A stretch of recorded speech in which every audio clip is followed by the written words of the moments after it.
Welcome to episode 28 in the first season of Justice Center Weekly from the Justice Center for Constitutional Freedoms. I'm your host, Kevin Steele, and with me is lawyer Hatim Kheir. Today we'll be talking about parental rights, a pretty hot topic now. Hatim, I understand you'll be speaking at a March for Children on the weekend and have gained some expertise in this area. So tell us about the state of parental rights in Canada today. Sure. So basically, parental rights sits in a bit of a weird spot in Canadian law because there's no part of the charter that says these are the rights of parents. However, there are rights in the charter that do protect the freedom of parents to parent their children. So there was a case from 1995 from the Supreme Court which turned on the issue of denying a blood transfusion for a baby who medically needed it, but parents who objected on religious grounds to giving it. And the court was split all which ways, but if you piece together the majority judgments, what you see is that the court ultimately found is that Section 7 of the Charter, which protects our right to life, liberty, and security of the person, extends to the liberty of a parent to parent their children. And so that includes making fundamental choices about the medical care of our children and the moral upbringing of our children as well. Now, sort of an asterisk there is that Section 7 only applies if the law that's limiting that freedom is made contrary to the principles of fundamental justice. So if a person is trying to claim that right, they'd have to show that the government was somehow acting in a manner that was arbitrary or that was overbroad, meaning basically the law goes too far and applies in too many cases, or just that the law is grossly disproportionate, meaning that the effect on a parent's freedom is totally out of proportion with whatever benefit the law is trying to achieve. So that's one source of a parental right, and it's a very broad one in a sense that it protects the whole liberty of a parent to make important decisions for their child, but there is that limitation built in. Another source of parental rights is the fundamental freedoms, especially the freedom of religion. So every individual has the right to freedom of religion, and that includes the freedom to raise your children in your religion. And so that would limit a situation where the government, maybe a school, for example, is doing something contrary to your religion in a way that influences the child. So going back to that blood transfusion case, it was a religious objection. The court found that having the government step in and require the child to receive a blood transfusion limited the parents' freedom of religion to choose, to have their child follow their religious precepts. Now, like all charter rights, it is limited by Section 1. So in that case, even though the parents' rights were being infringed, the court found that it was justified in that case. But it's still one of the solid declarations in our law that parents do have rights that are protected under the charter. And the court actually had a lot of positive and encouraging things to say about the importance of that parental freedom as being one of the fundamental freedoms in our society. It's not a case where the right is somehow the right of a family to be held together. The court was clear about that, but it's the individual right of the parent as a free person, whether that's their right to liberty or their right more specifically to freedom of religion, in order to not just make decisions about themselves, but to make decisions about the upbringing of their children. And there will always be a tension, in terms of the best interest of the child, but there's still a sphere of parental authority that is protected by our Constitution. So we're always talking about the parental rights. We're not delving in necessarily to the rights of the child you're talking about. Like, you're not there. I understand some of the people that are contesting these issues are leaning on the rights of the child in the charter, but you're saying that these sections would outweigh them because of the age of the child, or is it age of majority that governs the Charter of Rights? So in this case, for example, it was argued from the perspective of the rights of the parent. And actually, something quite interesting that the court said is that when you're looking at the rights engaged, it's not the right time to start balancing the rights of the children. So the government shouldn't limit the rights of parents by using the rights of the children as the basis for doing so. That's more relevant when you get to the issue of whether or not something is justified.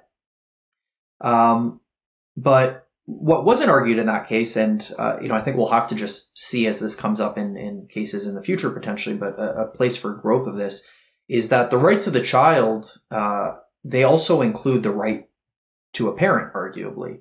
So children don't just have, children do have all the rights that adults have, in terms of their basic fundamental freedoms, but children aren't able to assert those rights on their own. They depend on their parents. In so many ways in life, but certainly to have an adult to be able to assert those rights on their behalf. And so children need their parents. And there's two ways where I think this can come into play in the future, and I'd be interested to see what happens, is that one, in that case I was talking about, the Supreme Court noted that the rights of parents is actually grounded in the responsibilities that parents have to their children. So a child has a right to a parent that will provide the basic necessities of life, that will protect them. And parents are on the hook for that, right? Like if a parent doesn't protect, doesn't nurture their child effectively or fails to protect them in some way, parents can be held legally liable for that failure. And in that case, the Supreme Court noted that if parents are going to be subject to that responsibility, that means parents also have to have the legal powers to execute that responsibility. So I think we'll get to it in a bit, but there's an issue nowadays about informing parents about socially transitioning children at school. Well, how can a parent properly guide their child and care for them if they don't even know what's going on, if they're just out of the loop? So that's one side of things in terms of the rights of the child. But then the other is that children having a right to a parent arguably extends to the fact that a child has a right to not have some sort of a policy or government action interfere with their parental relationship, because they're depending on that parent to look out for their best interests. That's not something that's been really hammered out in the courts yet, but a potential room for growth in this area. So if I'm understanding what you're saying here about the rights of the child, if a school, let's take up that gender issue, if a school did not inform parents, from what I gather you're saying, is they are actually depriving the child of their right to parental guidance. Can that be argued? I think that's an argument to be made. So maybe now we can sort of look to a practical example where this is coming up. In Saskatchewan, as people may or may not have heard, the province implemented a policy where school students under the age of 16 would require parental consent to use a different gender identity or different name than their legal name. So the province brought in that policy, and then various groups, including a group called UR Pride Center for Sexual and Gender Diversity, challenged the law on public interest standing. Basically, their argument was, look, if there's children that are being affected by this and their parents don't want to consent, they're not in a position to bring this legal case themselves, so we're doing it on their behalf. They were granted that public interest standing, and then they brought a challenge to the policy with the hope of striking it down. And that the decision that came out that people may have heard in the news was an injunction decision. So it's not the final decision in the case. It's basically the case was brought, and then that group, UR Pride, asked for a decision before the end of the case to put the policy on pause until the case can run its course. And so in that situation, again, so this isn't a case where parents are now bringing, asserting their rights, or children who have suffered the harms of social transition and are trying to assert rights.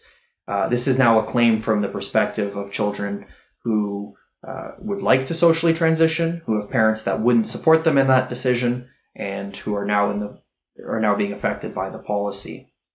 So in that case, what the court is looking at when they're going to grant an injunction is three things. First of all, is there a case here? Not in the sense of who's right at the end of the day, but is the person bringing this case, are they being frivolous or vexatious? It's a very low bar. You just have to show that there's serious issues to be tried, and the government didn't contest that, so that was accepted. The next thing that UR Pride had to show was irreparable harm. So they brought an expert to show that there are children who, if they're experiencing gender dysphoria and they don't have support at the home, they're under a difficult. Basically, they're at risk in terms of their mental health, and so the school is sort of there. It ends up being more important as the safe place where they can identify how they choose, and so this policy is harming them. The government brought in a competing expert to say that social transitioning can be harmful because it basically locks the child into a track, and it's very hard to backtrack afterwards. But ultimately, the court did find that to some group of people there is an irreparable harm here. And then the last step is just it's a balance of convenience. It's basically, if we're gonna, either the policy is going to go on until the end of this court case, or it's going to be held off on the end of the court case. And either way, at the end, we'll figure out who's right and the law will be struck down or upheld. But in the meantime, who does the balance favor to be able to either have the law on pause or not on pause? And in this case, the government didn't really tender evidence of harms that children may have experienced in terms of their rights.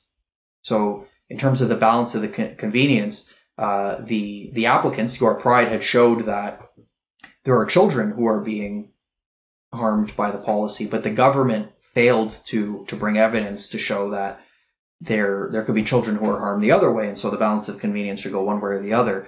And so ultimately the court found that until this case is resolved and the law is determined to be constitutional or not, it's going to be the government is going to be enjoined. Basically, they're prevented from applying the policy during the duration of this court case. So, as people may have heard in the news, the government is responding by invoking the notwithstanding clause, but that's sort of now going outside of the bounds of the court case. It's a political decision. Okay, but it does render the injunction null and void kind of thing, does it? If they invoke that, I mean, it overrides the court, doesn't it? Yeah. So from a technical angle, what's happening here is the government introduced a policy. The court put a hold on that policy until this court case is done. And then the government is now introducing a law which isn't subject to the injunction, and they're invoking the notwithstanding clause so that a charter claim can't be brought against that law. Okay, but because you said that this was an injunction case, not a charter case, does the notwithstanding clause end at the end of the court case, or does it apply to the court case results as well? Or does the court case just stop? So the parties might abandon the court case because it's kind of become pointless at this point, and the court may find it moot anyways. Technically, the notwithstanding clause doesn't actually apply to the policy that was implemented by the government. It's a separate law now that they have to apply the notwithstanding clause to.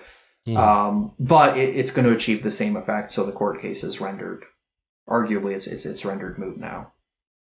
Okay. Turning back to this speech you're going to be giving at the March for Children on the weekend, I was wondering whether you're going to be given this kind of detail in terms of precedents and specific examples, or whether you're just going to be speaking more generally about parental rights. So my expectation is that there's going to be a lot of parents who are very concerned about these sorts of issues that we're seeing arise in other provinces and in schools here in Ontario. And so my hope is to provide some information about the rights that parents have. I want to let people know that the Charter does protect the rights of parents in a kind of roundabout way, not explicitly, but there are rights that protect the freedom of parents to parent their children in the way that they see fit, and to raise their children in their religion.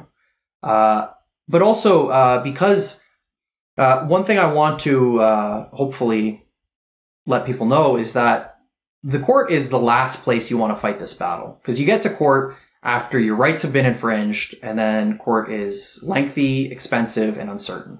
And so the first place to have this argument, this debate, is in the court of public opinion, in the political sphere, and one of the most important places that's happening nowadays is before school boards.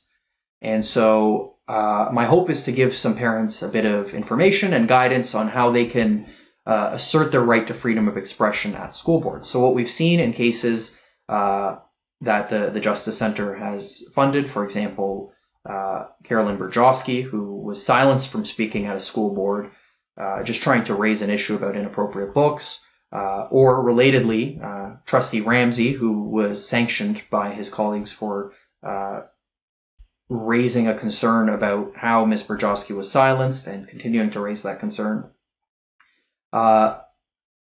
There's a bit of a battle that's happening in the courts and out of the courts now about parents trying to speak up and criticize decisions that are being made by schools. And what I'm finding in talking to people that are engaged in this is a lot of people on both sides aren't clear where their rights stand. So from the school board perspective, I've heard at different school boards, trustees and employees of the school board, lawyers and administrators, make the incorrect claim that the Charter doesn't apply. That's not true. The Charter does apply to school boards. They're not separate from the government. They are creatures of the government. They're taxpayer funded. They implement provincial policy. They're part of the government. And the Charter applies. Another misconception is that freedom of speech doesn't mean freedom from consequences. That's not true. That's true to the extent that you can experience social consequences in your day-to-day life if you say something. But it does mean freedom from government consequences. And if the government is going to impose consequences on a person for their speech, it has to be justified. And so parents should know going into this, because I've seen people who they get into this where they want to say something, the school board says they can't, and then parents get discouraged. They feel like, oh, what's the point? But parents should feel armed with their rights in mind. They should feel emboldened to be able to push back a bit and say, no, I have a right to freedom of expression here. Once a school board creates a platform for people to speak at, namely creating an opportunity to speak at school boards, freedom of expression means you have a right to speak there. And if they're going to prevent you from speaking there, it has to be justified. And so often what school boards will say is that they have to silence people so that they can protect a human rights policy. They can enforce a human rights policy. Basically, to allow this person to say what they want to say would violate the human rights policy, and so the school board has to prevent them from speaking. And so parents should go into that knowing that if this does end up going to a court case, what the court is going to be looking at is they're going to want to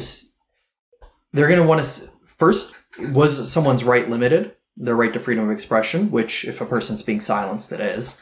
And then second, did the school board properly balance that limit with whatever objectives they're trying to achieve? And the court there is going to be looking at whether or not the school board acted reasonably. And so when parents are going into this with something that they want to talk about, they should keep that in mind, and they should be strategic about what they want to say. So, the reality is that a lot of these topics are very controversial. People have very hot opinions on both sides. And so, a parent going into this, knowing that they might get pushback from the school board, might think to themselves, well, okay, if I'm going to say points A, B, and C here, and they're all going to be controversial, maybe I should pull back, drop B and C. Those can get raised in the future, and I'm just going to focus on making point A as clearly, as reasonably, and as irrefutably as possible. How can I say this in a way that you'd have to be unreasonable to disagree with me? And so parents should go in prepared to really really go forward with a presentation that goes as far as they need to make the point that they want to make, but no farther. They don't want to give ammunition to a school board that's trying to silence them. So, for example, something that Ms. Brzezinski's case is still before the courts, and we'll see what comes of that. But something that she did that might be very effective is that she had a problem with books that were before the school board. She was reading from the books, and she had very little commentary about very little that could be attributed to her as saying something harmful or discriminatory. She just read the books, and for the most part, let those books speak for themselves. That can be an effective way to it would then be very hard for a school board, and again, we'll see what comes of that court case, but it's very difficult to say that the school board is reasonable in preventing her from reading those books when she's trying to bring them to the attention of the board. Yep. I was going to say, when the court is looking at this school board and trying to figure out whether they've balanced their goals with their actions, will they be looking to any kind of written rule? And does that written rule have to sort of explicitly state how they meet the tests of allowing or curtailing free expression? Or is it something they can do on the fly? That's what I'm wondering. Do they have to set it out so that people have a reasonable chance of being heard, understanding the rules? It depends on the exact situation, but in the case of speaking at a school board, it can be relatively informal. So if you're challenging a written law, there's a formal test that the government has to meet in order to show that the law is justified.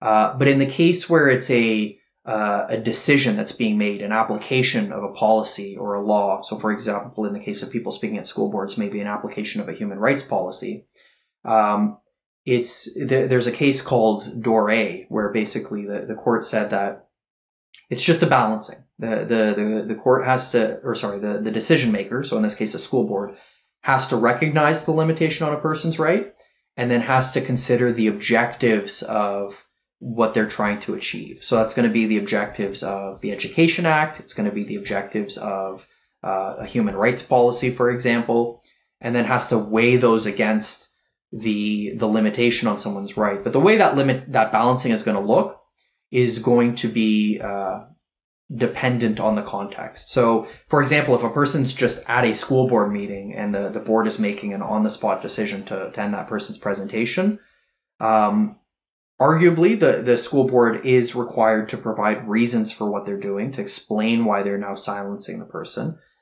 Those reasons have to be intelligible. They have to be transparent. They have to be justifiable. On the whole, they have to be reasonable. But they're not required to meet a test more specific than that balancing, or they're not required to necessarily write out their reasons in a situation like that. A related issue is the issue of school board trustees. So in a lot of school boards in Ontario, there's a bit of a split where there's a minority that is raising a concern about books in libraries, or the issue of how to deal with social transitioning at school and informing parents. And those trustees in a minority may find themselves receiving pushback from the majority. And like what we see in Trustee Ramsey's case is that can look like a code of conduct complaint, which is then voted on by the board.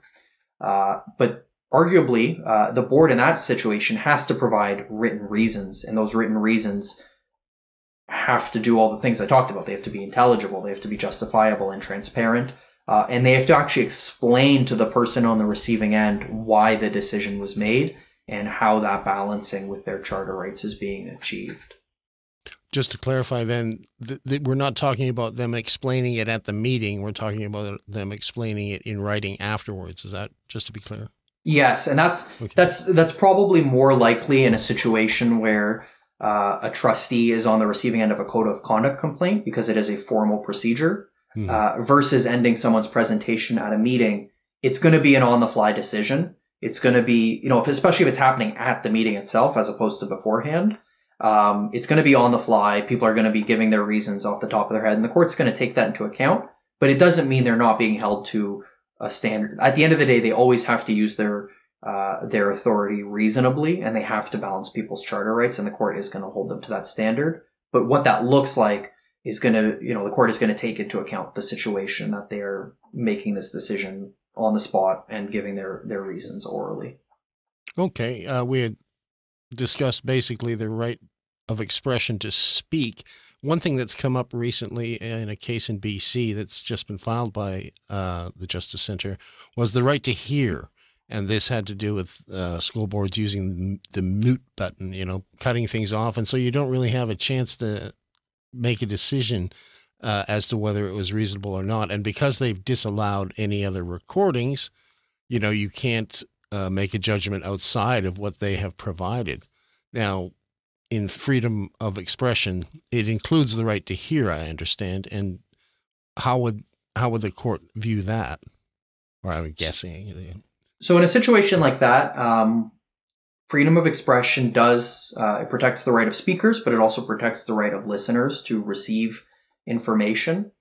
So that would include the right of other parents in the community, which arguably is also one of the goals of, I'm not familiar with BC's Education Act, but here in Ontario, it says that school board meetings are presumptively public. There's a list of 5 specific reasons why a school board can make a meeting private. For example, talking about finances or something that affects an employee. But for the most part, meetings are expected to be public.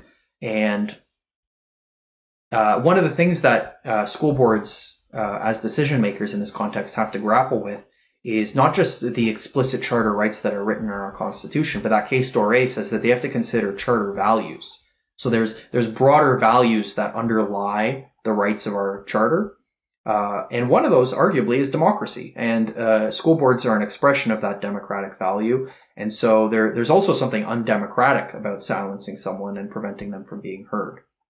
While normally there's a phrase in one of the cases that the government is prevented from putting muzzles on people, but they're not required to hand out megaphones. They're not required to give people a platform. But once they create a venue where people can speak, it is a limitation on people's rights if they start determining this is an allowable topic and that's not an allowable topic. And if they're going to do that, they're going to have to justify it. I see. So potentially we could see the end of school board meetings made public here if they want to. That would be that would be a constitutional response to just say no one speaks at school board meetings ever. And hopefully it doesn't get to that point, but that would be one way to prevent unallowable opinions from being aired. Could that be challenged constitutionally? It would depend on, lawyers like to say this sometimes. It depends. It would depend on the specifics. Right. But it would be a different challenge than trying to say, well, no, you're letting people speak. You can't now just exclude me, versus saying, okay, you know what? We're just going to cut out that part of the meeting. Okay. I put you on the spot there. Not a problem. I think that we can call an end now to this discussion. Thanks so much, Hatim, for participating in this episode of Justice Centre Weekly. Hope to speak to you again soon. Likewise.